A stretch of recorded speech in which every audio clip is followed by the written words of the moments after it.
It's the early 15th century and English knight Henry Percy, better known as Hotspur, is leading the rebellious march against the neighboring kingdoms.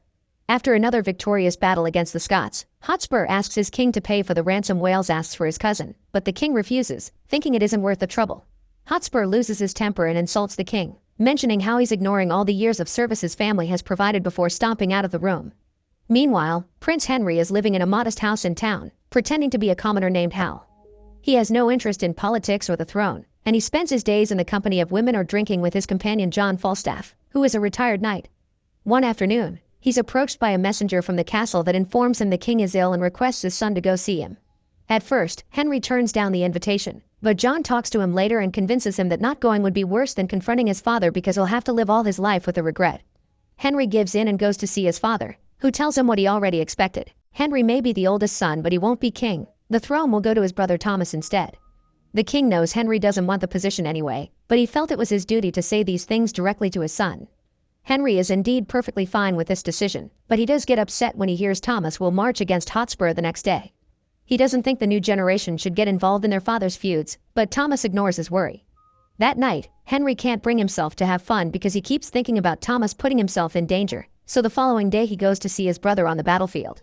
Thomas isn't happy to see him there, but Henry ignores his complaints because he isn't here to steal his glory. He just wants to save Thomas' life. He sends a messenger to Hotspur with a challenge to single combat, and Hotspur accepts it even if it goes against his father's wishes. Both Henry and Hotspur are very skilled warriors, so their duel is fairly equal. They begin fighting with their swords, but soon they lose those and resort to good old hand-to-hand combat, and after lots of struggling, Henry manages to tackle Hotspur to the ground and stab him with a dagger he had with him all along. This victory has prevented a huge battle from happening and saved both sides many lives, but Thomas isn't grateful. He was supposed to be establishing himself as a leader, yet Henry has stolen all his glory. Carrying the painful weight of having taken a life on his shoulders, Henry returns to his life of drinking until a few days later he's visited by the king's chief justice Sir William Gascoigne. Thomas has died in battle and now the king is on his deathbed as well, so Henry must return to the palace if he doesn't want the kingdom to descend into chaos without a leader. Furious over the death of his brother, Henry visits his father and calls him a monster right before the old man dies, leaving the country in his hands. While everyone gets ready for the coronation, a group of servants goes to Henry's house in town to retrieve his belongings. John is kicked out of the house and must hear what happened with his friend through the servant's mouth, not getting to see Henry again before his big day. The coronation ceremony goes without a hitch, and later during dinner, Henry opens the presents sent by other kings. There's a gold chalice that he gives his sister the Queen of Denmark Philippa, and a clockwork bird that he gives to his cousin the Earl of Cambridge. The last gift, though it's quite surprising, the Dauphin of France has sent him a simple ball with no note. Henry decides to keep it as a memory of the boy he once was. However, the following day, Gascoigne points out the ball was sent as an insult and they should respond in kind. Henry doesn't want to react to provocations though. He wants to achieve peace through conciliation, so he prefers to concentrate on local matters instead of fueling their feud with France. Later, while Henry spends time with Philippa before she leaves, she advises him to be careful because the members of any royal court will always have their own interests in mind and a king can never be sure of who to trust. The following day, the Archbishop of Canterbury tries to get Henry up to date with the history of the King of France's genealogy in case he needs to claim the throne, but Henry is just bored.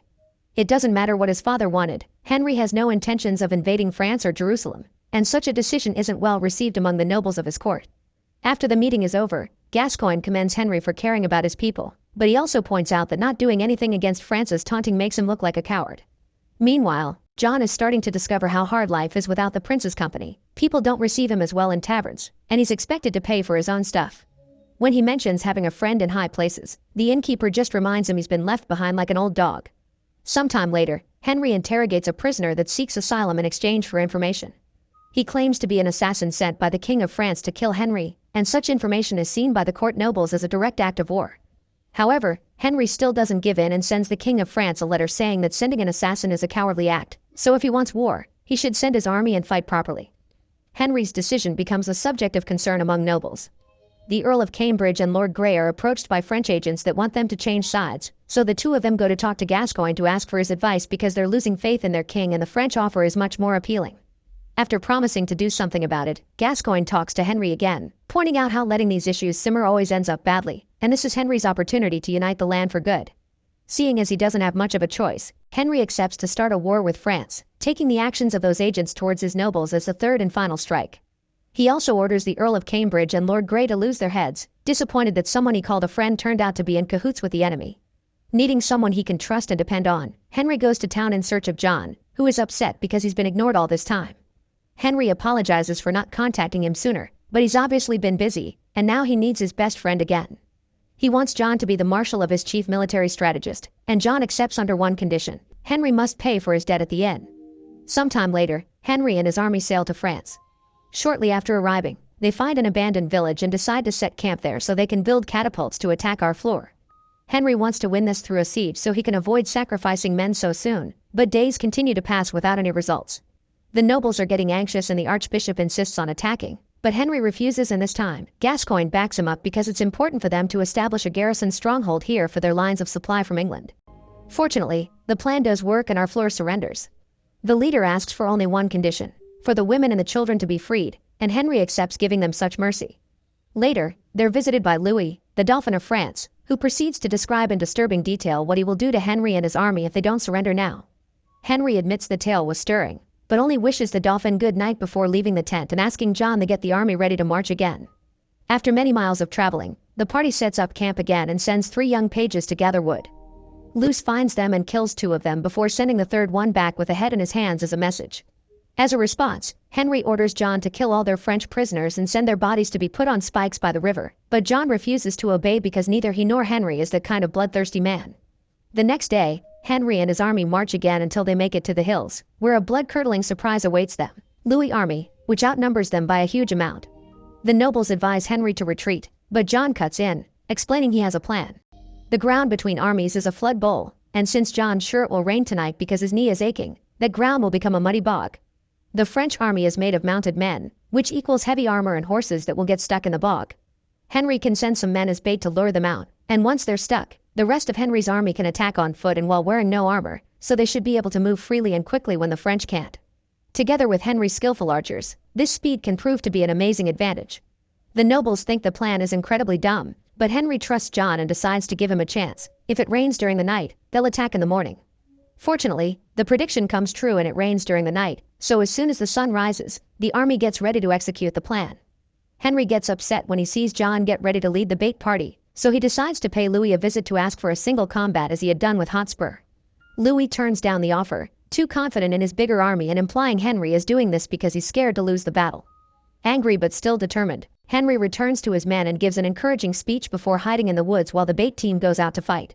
Louis falls for the trap and sends half of his army out too, but they immediately get showered with arrows from Henry's archers and fall into the mud bog just as John had predicted. John's group does enough damage to slow down the French, and when Louis sends the rest of his men, Henry and his armor-less army join the battle on foot as planned. All of John's predictions continue to come true and Henry's men easily gain an advantage as the French struggle to fight in the bog. When Louis finally understands he's losing the battle, he comes to Henry seeking a duel, but Henry refuses to fight a prince that keeps slipping on the mud. Since Louis is making such an embarrassment of himself, Henry allows his soldiers to kill him instead. The entire army now truly respects Henry after such a glorious victory, but he doesn't have time to celebrate because he's found John's body. Upset and grieving, he orders his men to kill all the prisoners before they regroup. A few days later, the King of France comes to see Henry to offer his surrender under one condition: Henry must marry his daughter, Princess Catherine of Valois. Uniting both royal families would help avoid any future feuds, so Henry accepts. They return to England, where the crowd eagerly awaits the wedding celebrations, so Henry has a talk with Catherine in private before meeting the public. Catherine assures him she won't submit to him and he must earn her respect, but she also wonders why Henry attacked France in the first place. Her family never sent any assassin and definitely not a ball. Her father is a good beloved king that never wanted war. Remembering his sister's words and getting suspicious, Henry goes to see Gascoigne to ask him how he found the assassin in the first place. Gascoigne's story is vague and keeps contradicting itself, so when Henry begins questioning how bigger Gascoigne's territory has become after conquering France, the man breaks and admits it had all been his plan.